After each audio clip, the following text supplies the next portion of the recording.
میری محبت، میری تڑپ پیدا ہو اور اس دین کے لیے یہ دنیا میں اٹھیں اور میری خاطر محبت کریں اور میری خاطر نفرت کریں۔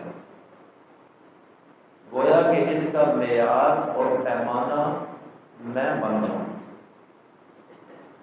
اس لیے میری رضا کے لیے، مجھے راضی کرنے کے لیے جو قربانی بھی دینی پڑے جو اس سے پیچھے نہ ہٹے۔ جن لوگوں کی اسلام پر جتنی قربانی ہے ان سے اللہ تعالیٰ دین کا کام بھی اتنا ہی لیتے ہیں۔ اور یہ قربانی اس معنی میں دی لفظ میں بول رہا ہوں، امتحان اور آزمائش۔ نبی کریم صلی اللہ علیہ وسلم کے ایک صحابی نے آپ صلی اللہ علیہ وسلم سے پوچھا کہ سب سے زیادہ آزمائشیں کن لوگوں پر آتی ہیں؟ آپ نے جواب دیا، اللہ کے پیغمبروں پر۔ اس صحابی نے دوسرا سوال کیا، اس کے بعد کن پر؟ آپ نے فرمایا الامثل فالامثل، درجہ بدرجہ جو جتنا نبیوں کے قریب اور ان کے راستے پر ہوگا اتنی قربانی اس پر آئے گی اور امتحان اور آزمائش، اور جو جتنا درجے میں پیچھے ہوگا اتنی آزمائش بھی کم ہوگی۔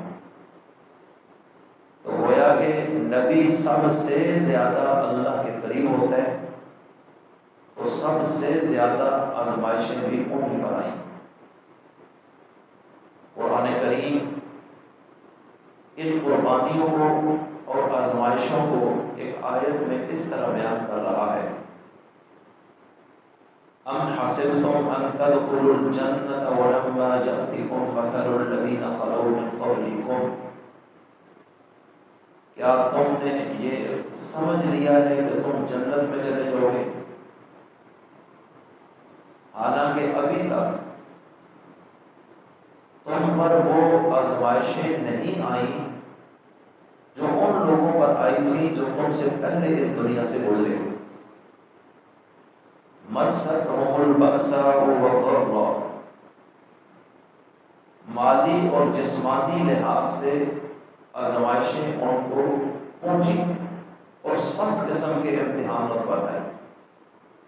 وزلزلوا، اور اتنے امتحان اللہ نے ان پر ڈالے کہ وہ ہل ہلا دیے گئے، ان کی جڑیں ہل گئی، چوڑیں ہل گئی۔